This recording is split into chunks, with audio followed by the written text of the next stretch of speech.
दोस्तों, जब भी एक मर्द और औरत आपस में जिस्मानी रिश्ते बनाते हैं, वो भी बिना किसी निकाह यानी शादी वगैरह के, तो उसको जिना कहा जाता है। मुसलमानों की सबसे ज़्यादा अहम और मुक़द्दस किताब कुरान के अंदर लिखा है, जिना के करीब भी ना जाओ, बेशक ये बड़ी बेहयाई और बुराई का रास्ता है। सिर्फ कुरान ही नहीं, बल्कि अगर आप लोग इतिहास पर नज़र डालेंगे तो आपको पता चलेगा कि दुनिया के अलग अलग वक्तों पर अलग अलग इलाकों में जितने भी पैगंबर यानी कि प्रॉफिट्स आए हैं, उनके फॉलोअर्स को भी जिना को लेकर वार्निंग दी गई थी, यानी उनको इससे रोका गया था और इसको एक बड़ा और ख़तरनाक गुनाह करार दिया गया था। इस्लाम में अस्सलाम वालेकुम दोस्तों, मेरा नाम है मोहम्मद इकराम और आप देख रहे हैं इकराम DX1। दोस्तों, आज की वीडियो काफी इम्पोर्टेंट होने वाला है और आज की इस वीडियो पर हम लोग जानेंगे कि जिना की सिलसिला कहाँ से शुरू हुआ और जिना का जो अल्फाज है वो इस्तेमाल सबसे पहले कौन किया था। जिना हर एक मजहब में मतलब मनाही किया जाता है। जितने भी पैगंबर आए, जहाँ भी आए, हर एक पैगंबर इसके बारे में अपने मतलब जो मानने वाले होते हैं उसको मनाही करते आए हैं। और हमारे इस्लाम में सबसे मुकद्दस किताब कुरान में भी यह जिक्र है कि जिना से दूर रहो। और जिना कुछ ऐसा गुनाह है जिसको अल्लाह पाक ने बहुत ही मतलब उसका अजाब करार दिया गया है। तो आइए जानते हैं जिना सबसे पहले कौन किया था और जिना का जो अल्फाज है वो इस्तेमाल सबसे पहले कौन किया था। तो वीडियो को एंड तक जरूर देखने की कोशिश करना, काफी इम्पोर्टेंट वीडियो है। तो चलो वीडियो को स्टार्ट करते हैं बिना कोई टाइम वेस्ट के। दोस्तों, जब भी एक मर्द और औरत आपस में जिस्मानी रिश्ते बनाते हैं, वो भी बिना किसी निकाह यानी शादी वगैरह के, तो उसको जिना कहा जाता है। मुसलमानों की सबसे ज़्यादा अहम और मुक़द्दस किताब कुरान के अंदर लिखा है, जिना के करीब भी ना जाओ, बेशक ये बड़ी बेहयाई और बुराई का रास्ता है। सिर्फ कुरान ही नहीं, बल्कि अगर आप लोग इतिहास पर नज़र डालेंगे तो आपको पता चलेगा कि दुनिया के अलग अलग वक्तों पर अलग अलग इलाकों में जितने भी पैगंबर यानी कि प्रॉफिट्स आए हैं, उनके फॉलोअर्स को भी जिना को लेकर वार्निंग दी गई थी, यानी उनको इससे रोका गया था और इसको एक बड़ा और ख़तरनाक गुनाह करार दिया गया था। इस्लाम में तो जिना को इतना ज़्यादा बड़ा गुनाह माना गया है कि जब खिलाफत या फिर सल्तनत वगैरह का दौर हुआ करता था, तो जिना करने वाले लोगों को सबसे ख़तरनाक सज़ाओं में से एक सज़ा दी जाती थी। फिलहाल दोस्तों, आज की इस वीडियो में हम नज़र डालेंगे इसी जिना के इतिहास पर, यानी कि इसकी तारीख पर, कि आखिर हमारी दुनिया में इस चीज़ की शुरुआत कब और कैसे हुई थी, और वो कौन इंसान था कि जिसने दुनिया के इतिहास में सबसे पहले जिना किया था। टॉपिक पर तो डिटेल में बात होगी ही, मगर उससे पहले नज़र डाल लेते हैं हमारे आज के सवाल पर। और आज का सवाल ये है कि आखिर वो कौन से नबी हैं कि जिन पर जाकर आज के दौर के तमाम अरब लोगों का और दूसरी तरफ तमाम यहूदियों का सिलसिला मिल जाता है। यानी आसान भाषा में ये बताना है कि आखिर कौन से नबी के दो बेटों में से एक बेटे की औलाद आज के दौर के सारे अरबी लोग हैं, जबकि दूसरे बेटे की औलाद आज के दौर के यहूदी लोग हैं। आपके ऑप्शन हैं हज़रत इब्राहीम अलैहिस्सलाम, हज़रत मूसा अलैहिस्सलाम, हज़रत हारून अलैहिस्सलाम और हज़रत ईसा अलैहिस्सलाम। कमेंट्स बॉक्स में जवाब दीजिए। जिन लोगों के भी सही होंगे मैं उनको हार्ट दे दूंगा, यानी कि उसको लाइक कर दूंगा, ताकि बाकी लोगों को भी सही जवाब मालूम चल सके। RH नेटवर्क की नॉलेजेबल फ्रेंड्स, यहूदी लोगों की मुकद्दस किताब तालमूद के मुताबिक हज़रत नूह अलैहिस्सलाम के ऊपर जो आसमानी किताब नाजिल हुई थी, यानी जिसको हम लोग सहीफ़ा वगैरह भी कह सकते हैं, उसके अंदर उनको जो 7 अहकामात दिए गए थे, उनमें से एक हुक्म जिना की मजम्मत करना और उसकी रोकथाम करना भी था, जिससे पता चलता है कि हज़रत नूह अलैहिस्सलाम के दौर में भी ऑलरेडी आम लोगों में जिना जैसा ये काम फैल चुका था। इसीलिए हमको इसकी जड़ ढूंढने के लिए और भी पीछे जाना पड़ेगा। ये बात है बिल्कुल इब्तिदाई दिनों की कि जब दुनिया के पहले इंसान यानी कि हज़रत आदम अलैहिस्सलाम और उनकी बीवी हज़रत हव्वा के यहाँ पर एक साथ एक लड़का और एक लड़की की पैदाइश हुआ करती थी। उस दौर के कानून के हिसाब से उस लड़का और लड़की की शादी दूसरी मर्तबा पैदा होने वाले लड़का और लड़की के साथ कर दी जाती थी। मगर परेशानी उस वक्त शुरू हुई कि जब हज़रत आदम के एक बेटे काबिल ने अपने साथ ही में पैदा होने वाली एक लड़की अकलीमा के साथ शादी करने की कोशिश की। वो इसलिए क्योंकि कानून और दस्तूर के मुताबिक जिस लड़की के साथ उसकी शादी होनी थी, उसके मुकाबले में ये अकलीमा हद से ज़्यादा खूबसूरत थी। इसके उलट इस अकलीमा का निकाह कानून और दस्तूर के मुताबिक हाबील के साथ होना था, कि जो हज़रत आदम अलैहिस्सलाम का एक बहुत ही नेक बेटा था। पैगंबर हज़रत आदम अलैहिस्सलाम ने काबिल को समझाने की कोशिश भी की, लेकिन जब वो नहीं माना तो हज़रत आदम अलैहिस्सलाम ने हुक्म दिया कि तुम दोनों यानी कि काबिल और हाबील अपना ये मामला खुदा की बारगाह में पेश करो। हजरत आदम अलैहिस्सलाम के हुक्म पर इन दोनों ने ही अपनी अपनी कुर्बानियाँ खुदा के सामने पेश की।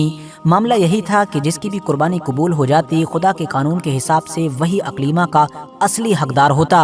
उस दौर में कुर्बानी कबूल होने की पहचान भी ये थी कि जिसकी कुर्बानी कबूल होती थी उसकी कुर्बानी को आग जला देती थी। फिलहाल हाबिल की कुर्बानी कबूल हुई, जिसके बाद हजरत आदम ने अकलीमा को हाबिल के साथ मंसूब कर दिया, जबकि बाकी काबिल समेत बचे हुए सारे मर्दों पर अकलीमा को हराम करार दिया गया।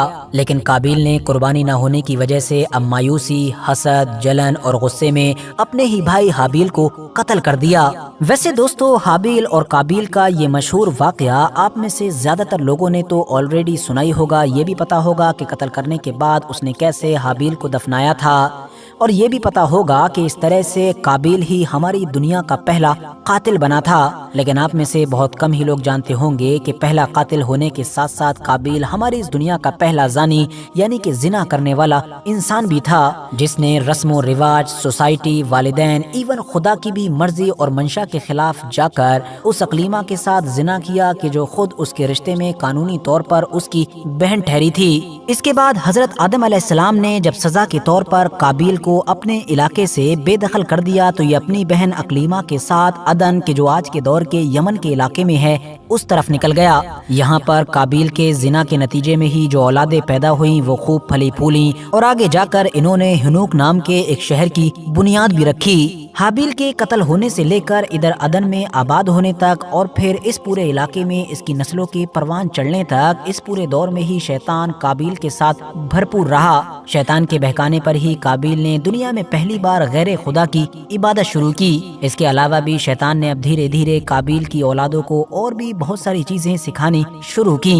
इन लोगों ने आलाते मौसीकी तैयार करने के साथ साथ अब जिस्मों की नुमाइश करना तक शुरू की। इवन इन लोगों को अब शैतान की तरफ से ऐसी नंगी महफिलें भी मुनक्किद करने का आइडिया दिया गया कि जिसमें ये लोग जिना करते। दूसरी तरफ हजरत आदम अलैहिस्सलाम को अब खुदा की तरफ से हजरत शीस अलैहिस्सलाम जैसे एक नेक और परहेजगार बेटे से नवाज दिया गया था। हजरत आदम और उनकी बीवी हजरत हव्वा की वफात के बाद खुदा की तरफ से अब हजरत शीस को नबुव्वत से भी नवाज दिया गया, यानी अब वो उनके नायब बन गए और उनकी गैर मौजूदगी में अपनी कौम को लीड करने लगे और हर आसान और मुश्किल वक्त में अपनी कौम को सही रास्ता दिखाने लगे। साथ ही साथ हजरत आदम अलैहिस्सलाम की वसीयत के मुताबिक अपनी कौम के लोगों को हजरत शीस अलैहिस्सलाम काबिल की बसाई हुई बस्ती में जाने से भी रोका करते थे।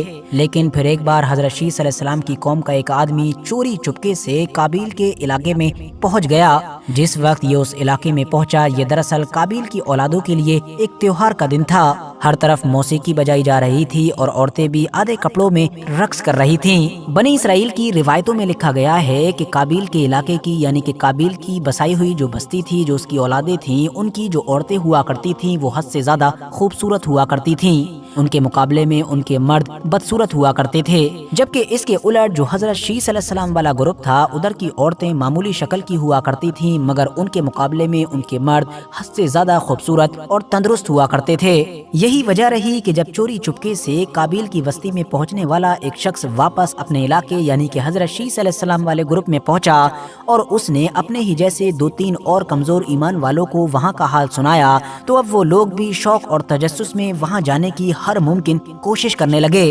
कुछ वक्त के बाद ही अब धीरे धीरे हजरत शीस अलैहिस्सलाम के ग्रुप के बहुत सारे लोग औलादे काबिल की जो औरतें थीं उनके हुस्न के जाल में गिरफ्तार होकर अपने इलाके से दूसरी तरफ हिजरत करने लगे, यानी कि शहर हुनूक में जाकर आबाद होने लगे। रिवायात बताती हैं कि कुछ वक्त के बाद ही अब हजरत शीस अलैहिस्सलाम के ग्रुप की तादाद बहुत कम हो गई थी, यानी इनका ग्रुप बहुत छोटा हो गया था, क्योंकि ज्यादातर लोग तो अब ऑलरेडी काबिल की जमात में जाकर रहने लगे थे और उन्हीं के जैसे काम करने लगे थे। अब ये लोग इतना ज्यादा हो गए थे कि इन्होंने बाहर निकलकर हजरत शीस अलैहिस्सलाम के छोटे ग्रुप पर हमले करने या फिर उनको कत्ल करना भी शुरू कर दिया था। फिलहाल हजरत शीस अलैहिस्सलाम के बाद जैसा कि हम जानते हैं कि हजरत इदरीस अलैहिस्सलाम को भेजा गया और उनके बाद हजरत नूह अलैहिस्सलाम को भी इस कौम को सीधा रास्ता दिखाने के लिए भेजा गया, लेकिन ये सरकश कौम किसी भी तरीके से सही रास्ते पर आने के लिए तैयार ही नहीं थी। आखिर में वो खतरनाक सैलाब भी आया जिसके बारे में हम लोग ऑलरेडी बहुत कुछ पढ़ चुके हैं या फिर सुन चुके हैं। इस सैलाब के जरिए से ये पूरी नस्ल ही हमारी इस दुनिया से खत्म हो गई थी और उसके बाद हजरत नूह अलैहिस्सलाम के 3 बेटों यानी कि हाम, साम और याफिस की औलादों से ही एक बार फिर से दुनिया की ये सारी नस्ल शुरू हुई। آج کے دور میں ہماری دنیا میں جتنے بھی انسان ہیں یہ سارے ہی لوگ حضرت نوح علیہ السلام کے ان تینوں بیٹوں میں سے کسی ایک بیٹے کی نسل سے ہیں۔ فی الحال دوستو آج کی اپنی ویڈیو کو ہم یہیں پر ختم کرتے ہیں۔